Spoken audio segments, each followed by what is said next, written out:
السلام علیکم سامعین، 12 محرم الحرام اور 8 جولائی ہے۔ خبر کا عنوان ہے مدرسے میں ظلم کی ویڈیو سامنے آ گئی۔ یہ مدرسہ طالبات کا ہے، مسلم بچیوں کا ہے۔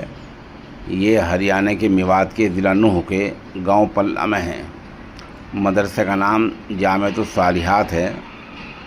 یہاں کا قانون یہ ہے، جب بچیاں اندر پڑھنے آ جاتی ہیں تو باہر دروازہ بند کر دیا جاتا ہے تاکہ جو لوگ بچے دیر سے آئیں یا اور کوئی آئے تو پتہ لگ جائے۔ اسی گیٹ بند کرنے کو لے کر محلے کے ایک شہزور نے وہاں مدرس حافظ عبدالحفیظ پر حملہ کر دیا، محتم کو پیٹا۔ اس کی آج ویڈیو سامنے آ گئی ہے۔ یہ پوری ویڈیو وہاں کے CCTV کیمرے میں قید ہے۔ ظلم کی انتہا ہے جب لوگ معلم کو مارنے لگ جائیں اور ذمہ دار کو مارنے لگ جائیں معمولی بات پر، تو یہ ظلم کی انتہا ہوتی ہے۔ اس ویڈیو کو لے کر نوح تھانے میں رپورٹ درج کرائی گئی ہے، لیکن ابھی تک تقریباً 12:30 بجنے والے ہیں، کسی کی کوئی گرفتاری عمل میں نہیں آئی ہے۔ ظاہر سی بات ہے وہ لوگ غریب ہیں، جس وجہ سے ان کی سنوائی نہیں ہو رہی ہے۔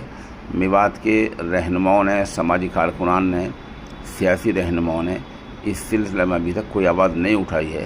خاص طور پر جو نوح کے ممبر اسمبلی ہے جناب آفتاب صاحب، ان کی ذمہ داری ہے وہ علاقے کی رہنمائی کرتے ہیں، قیادت کرتے ہیں۔ اس آواز کو اٹھائیں اور جن لوگوں نے یہ ظلم کیا ہے ان کو سزا دلوائیں۔ خبر کے لیے ہم وہیں سے مولانا محمد صابر قاسمی کے نہایت ہی شکر گزار ہیں۔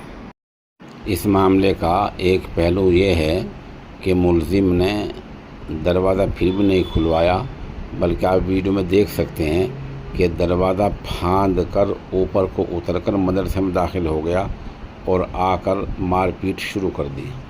یہ ملزم کوئی غیر نہیں، اپنے ہی ہیں، مسلم ہی ہیں اور شہزور ہیں، جس وجہ سے ان کے خلاف مؤثر آواز نہیں اٹھ رہی ہے۔ پولیس والے جانچ کی بات کر رہے ہیں، ابھی تک جانچ سے آگے بات نہیں بڑھی ہے۔ بہرحال یہ مدرسے قوم کی امانت ہوتے ہیں۔ اگر ان میں اس طرح ظلم ہوگا، پڑھانے والوں کے ساتھ اور ذمہ داروں کے ساتھ زیادتی ہوگی، تو پھر ان کا اللہ ہی رکھوالا ہے۔